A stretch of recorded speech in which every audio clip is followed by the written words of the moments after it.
दोस्तों नमस्कार। सरकार क्या छुपाए और क्या बताए, क्या इस देश के साथ ये खिलवाड़ नहीं है। चुनाव हो रहे थे, इस देश का मौसम रंगीन था। चुनाव के वक्त तमाम रैलियों में देश की आर्थिक स्थिति एकदम ठीक बताई जा रही थी।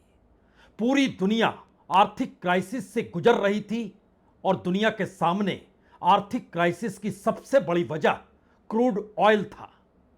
लेकिन भारत के भीतर चुनाव हो रहे थे, सरकार खामोशी बरती रही। एक बार भी चुनाव के बीच में सरकार ने यह संकेत नहीं दिए कि स्थिति भारत के भीतर भयानक होती चली जा रही है। चुनाव बीते, परिणाम आ गए और आज प्रधानमंत्री को कहना पड़ा कि इस देश के भीतर जो आर्थिक परिस्थितियां हैं वो बेहद नाजुक है और यह नाजुक स्थिति कोई सामान्य नहीं है।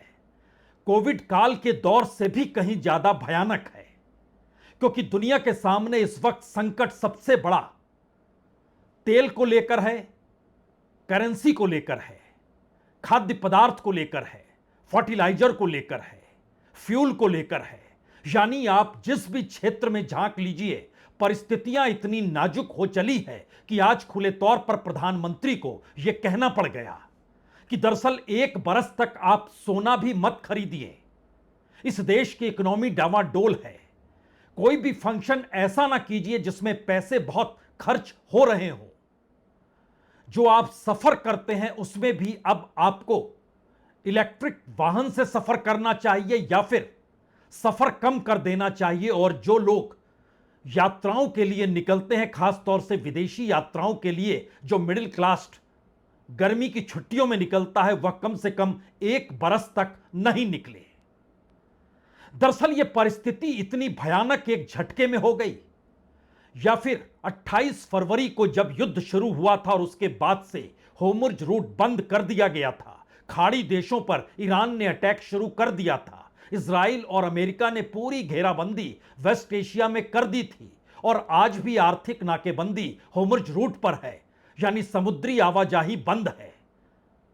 तो क्या इस दौर में भारत के पास जो भी रिजर्व कच्चा तेल था, जो भी रिजर्व फूड था, जो भी रिजर्व फर्टिलाइजर था, जो भी रिजर्व करेंसी थी, एक झटके में, एक रात के भीतर यह संकट गहराया है, या फिर धीरे धीरे ऐसी परिस्थिति आ रही थी लेकिन सरकार खामोश रही। और आज जब सरकार ने बताना शुरू किया कि संकट कितना गहरा है, तो एक झटके में यह परिस्थिति तो उभर कर सामने आ गई कि इस देश के सामने इकोनॉमिक इमरजेंसी वाले हालात आ चुके हैं। साथियों, आज जो संकट है उसमें हमें विदेशी मुद्रा बचाने पर भी बहुत जोर देना होगा, क्योंकि दुनिया में पेट्रोल डीजल इतना ज्यादा महंगा हो गया है, पहले से कई गुना ज्यादा कीमतें बढ़ गई है। तो हम सबका दायित्व है कि पेट्रोल डीजल की खरीद पर जो विदेशी मुद्रा खर्च होती है, पेट्रोल डीजल बचाकर हमें वो मुद्रा भी बचानी है। वाकई क्राइसिस इतना गहरा है और एक झटके में आज हैदराबाद की रैली में सरकार को बताना पड़ा या प्रधानमंत्री को कहना पड़ा। याद कीजिए, इससे पहले जब राष्ट्र के नाम संदेश देने प्रधानमंत्री महिला आरक्षण को लेकर आए थे तो पूरा देश यह मानकर चल रहा था दरअसल आर्थिक मुद्दों पर बात होगी, लेकिन सरकार ने चुनाव के मद्देनजर सारी स्थितियां ढक डाली और इस दिशा में उसने देखा तक नहीं। और अब जो नया सवाल है, उस देश के भीतर सीधे तौर पर प्रधानमंत्री यह कह रहे हैं कि फ्यूल, फूड एंड फर्टिलाइजर, यानी मसला खेती से जुड़ चुका है, मसला अनाज से जुड़ चुका है, मसला इस देश के भीतर में पेट्रोल डीजल से चलने वाली गाड़ियों से भी जुड़ चुका है। और इतना ही नहीं, हमें अपनी करेंसी, यानी जो भी करेंसी मौजूद है उसको भी बचाना है और विदेशी करेंसी, खास तौर से डॉलर, उसको भी आपको बचाना होगा, क्योंकि क्राइसिस के वक्त में अंतर्राष्ट्रीय बाजार से जब आप सामान चाहते हैं तो वो डॉलर आपको देकर मिलता है। यानी क्राइसिस इतना जबरदस्त है कि एक झटके में प्रधानमंत्री ने राष्ट्र के नाम कोई संदेश नहीं दिया है, लेकिन तेलंगाना की रैली में इस बात का जब जिक्र किया तो तीन बातें उभरकर एक झटके में सामने आ गई। पहली बात, इस देश के भीतर अभी तक जो सरकार सब्सिडाइज रेट पर गैस दे रही थी, जिसका जिक्र हमने पहले कल किया था, उज्ज्वला योजना हो, गरीब कल्याण योजना हो, फर्टिलाइजर में सस्ता फर्टिलाइजर देने की व्यवस्था हो, तमाम चीजों पर क्या रोक लगने वाली है और क्या कीमतें इस आसमान तरीके से बढ़ेंगी जिसमें सरकार ने मैसेज प्रधानमंत्री के जरिए खुले तौर पर दे दिया कि दरअसल यह इकोनॉमिक इमरजेंसी वाले हालात हैं।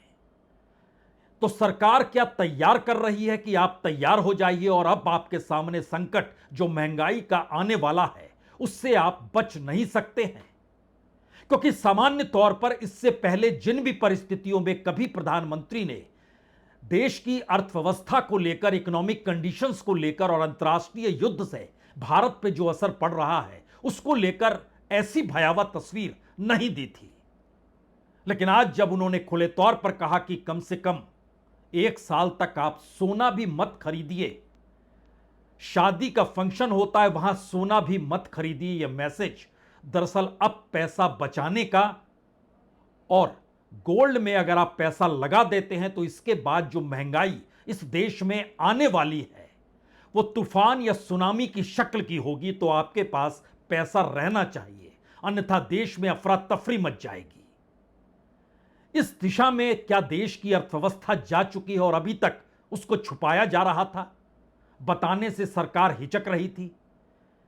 एक बार सरकार ने जरूर चेताया था कि हम पेट्रोल डीजल की कीमत नहीं बढ़ा रहे हैं, एक बार चेताया था कि कम से कम काला बाजारी ना हो, और वह गैस को लेकर था, सिलेंडर को लेकर था। लेकिन कॉमर्शियल सिलेंडर की कीमत जैसे ही 1700 रुपए से बढ़ते बढ़ते 3000 रुपए पार कर गई तो यह मैसेज बहुत साफ हो गया कि दरअसल इसी दिशा में अब कीमतें बढ़ने वाली हैं। सरकार ने इनकार किया। इलेक्शन के बीच कई खबरें निकल कर आई कि इस देश के भीतर जो ऑयल कंपनीज हैं उनको भी घाटा है। सरकार ने कहा बिल्कुल नहीं। लेकिन कल ही या परसों भी सरकार की तरफ से जारी किया गया कि दरअसल तेल कंपनियों का घाटा 30,000 करोड़ का हो गया है, जो कि जून के महीने बीतते बीतते 50,000 करोड़ का हो जाएगा। इसमें कोई दो मत नहीं कि दुनिया में जब तेल सस्ता था, भारत में तेल महंगा था। जब 40, 50, 60 डॉलर प्रति बैरल बिक रहा था, वो दरअसल मनमोहन सिंह के कालखंड में जब 100 डॉलर के पार कर गया था तब की कीमत थी। लेकिन इस दौर में बहुत मुनाफा तेल कंपनियों को हुआ।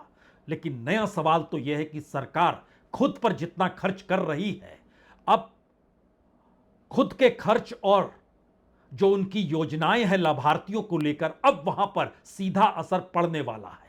सवाल पैसे का नहीं, सवाल किल्लत का है। और जब कोई सामान कम होता है और उसकी डिमांड ज्यादा हो तो महंगाई आ जाती है। जिसके पास पैसा होता है वो बचता है, अन्यथा वो सरकार की तरफ टकटकी लगाकर देखता है। शायद इसीलिए पहली बार लोअर मिडिल क्लास और मिडिल क्लास के भीतर या फिर सोना खरीदने वालों को लेकर प्रधानमंत्री ने पहली बार ऐसी चेतावनी दे डाली। लेकिन देश हित में हमको ये तय करना पड़ेगा कि साल भर तक घर में कोई भी फंक्शन हो, कोई भी कार्यक्रम हो, हम सोने के गहने नहीं खरीदेंगे, सोना नहीं खरीदेंगे। विदेशी मुद्रा बचाने के लिए हमारी देशभक्ति हमें चुनौती दे रही है और हमें इस चुनौती को स्वीकार करते हुए विदेशी मुद्रा को बचाना होगा। इसमें दो मत नहीं कि पूरी दुनिया में अफरा तफरी मची हुई है और खास तौर से गोल्ड की कीमत बढ़ती चली गई। दुनिया में चीन सबसे ज्यादा सोना खरीदता है और उसके बाद भारत का नंबर आता है। और भारत का पैसा, भारत की करेंसी जब सोने में तब्दील होती है तो उस सोने की कीमत इतनी बढ़ जाएगी कि लोअर क्लास, मिडिल क्लास, ये लोगों को पैसा रिटर्न कैसे मिलेगा, यह भी एक सवाल हो गया। मुनाफे के शक्ल में वो लंबे वक्त के बाद आपको मुनाफा दे सकता है, लेकिन जिनके पास पूंजी नहीं है, क्योंकि इस दौर का एक सच तो यह भी है कि इस देश के भीतर इस दौर में जीरो एम्प्लॉयमेंट है। कोई बड़ी फैक्ट्री, कोई बड़ी कंपनी, कोई बड़ी इंडस्ट्री खुली नहीं है। जो एम्प्लॉयमेंट लगातार बढ़ते चला जा रहा है और पहली बार वर्ल्ड बैंक और आईएमएफ ने खुले तौर पर चेताया है कि आपके यहां जो ग्रेजुएट भी है उसको भी रोजगार नहीं मिल पाता है, और रोजगार मिलता भी तो है 40% से ज्यादा पार कर नहीं पाता है। बड़ी तादाद में अनऑर्गेनाइज सेक्टर के भीतर क्राइसिस है। एक लिहाज से आईएमएफ कह रहा है रेड लाइन है। अगर इतनी भयावह स्थिति है तो सरकार चुनाव में मशगूल रहकर हसीन सपने क्यों दिखाती रही, और उसके तुरंत बाद आज जब प्रधानमंत्री इस बात का जिक्र करने लगे कि कोविड काल को याद कर लीजिए, उस वक्त कैसे ऑफिस चलते थे, कैसे स्कूल चलते थे, कैसे कॉलेज चलते थे, कैसे ऑनलाइन सब कुछ होता था, वर्चुअली और वीडियो कॉन्फ्रेंसिंग से होता था, आप उसी दिशा में बढ़ जाइए। हमने कोरोना के समय में वर्क फ्रॉम होम की, ऑनलाइन मीटिंग्स की, वीडियो कॉन्फ्रेंस की, ऐसी अनेक व्यवस्थाएं विकसित की और हमें आदत भी हो गई थी। आज समय की मांग ऐसी है कि उन व्यवस्थाओं को हम फिर से शुरू करें तो वो देश हित में होगा। Work from home, online conferences, virtual meetings, इनको हमें फिर से प्राथमिकता देनी है। जाहिर है प्रधानमंत्री ने चेता तो दिया, लेकिन इस देश के सामने इस संकट का सामना करने की कितनी ताकत है जब इस देश के भीतर कमाई कम हो चली है, महंगाई दुगने से ज्यादा बढ़ चुकी है, रोजगार मिल नहीं पा रहा है, और उन परिस्थितियों में अब सरकारी लाभार्थी जो हैं उनके सामने भी संकट आने वाला है, क्योंकि फर्टिलाइजर को लेकर सीधे सीधे फूड क्राइसिस का मामला पूरी दुनिया में गूंजने लगा है। यह सिर्फ ऑयल भर का मसला नहीं है, यह नेचुरल गैस का भी मामला है, और जो खाने का तेल है उस तक प्रधानमंत्री जब यह कहने लग जाए कि आप खाने के तेल को भी उतना ही उपयोग कीजिए जो जरूरत भर हो, यानी मैसेज क्या है? मैसेज बहुत साफ है कि दरअसल किल्लत दुनिया के सामने इतनी भयावह है, युद्ध की परिस्थितियां सीज फायर से आगे निकल चुकी है और वो युद्ध थमेंगे नहीं, ये मैसेज बहुत साफ है। जो दुनिया भर के सामने अलग अलग प्रोडक्ट्स की किल्लत है, और खुद प्रधानमंत्री ने जब जिक्र किया हमें बाहर से कॉपर मंगाना पड़ता है, तो हकीकत तो यह भी है कि अगर आज की तारीख में चीन से कच्चा माल भारत तक ना पहुंचे, या जो भारत चीन से जो भी आयात करता है अगर वो रुक जाए, थम जाए, तो फिर मेक इन इंडिया तो भूल जाइए, भारत के भीतर हर इंडस्ट्री बैठ जाएगी, शटर गिर जाएंगे।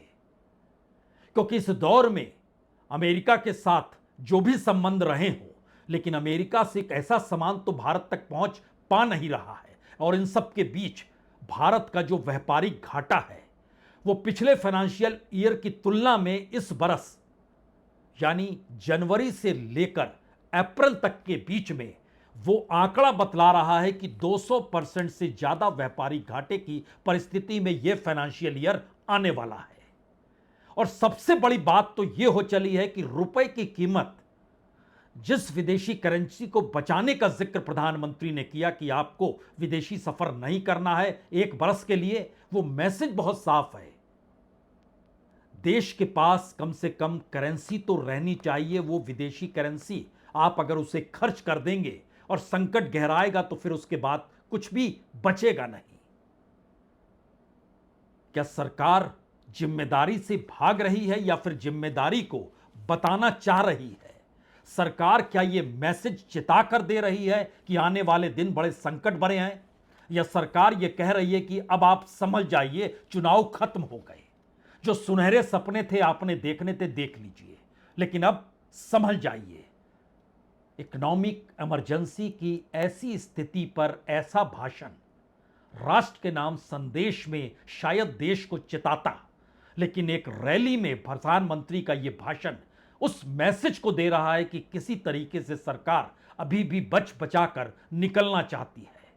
हालात संकटमय है, आर्थिक परिस्थितियां नाजुक है, सरकार के पास कोई उपाय बच नहीं पा रहा है, लंबे वक्त से आर्थिक परिस्थितियों के भीतर उत्पादन, कोर सेक्टर, रोजगार और एक्सपोर्ट इंपोर्ट से जुड़े हुए बड़ी तादाद में वो कर्मचारी और वह मजदूर उनके सामने काम नहीं बच पा रहा है, तो ये संदेश सिर्फ एक चेतावनी नहीं है। दरअसल प्रधानमंत्री का ये सब कहना आने वाले वक्त की ऐसी आहट है जो किस दिशा में इस देश को खड़ा करेगी, शायद यह एक सवाल है। और यह सवाल इस देश में सरकार के आर्थिक क्षेत्रों को लेकर फेल होने का तो नहीं है। कल शेयर बाजार खुलेंगे, धड़ाम गिरेंगे। यह ऐसी परिस्थिति है जिसमें इस देश के सामने सुनहरा विजन तो नहीं दे पा रहे हैं, लेकिन एक भयानक और अंधेरी खाई को दिखाते हुए प्रधानमंत्री खुद ही उसी मूड में चल रहे हैं जिस मूड में वह चुनाव जीतने की दिशा में बढ़ते रहे। यह शायद सबसे बड़ी त्रासदी भी है और इस देश की हकीकत भी है। बहुत बहुत शुक्रिया, बहुत बहुत शुक्रिया।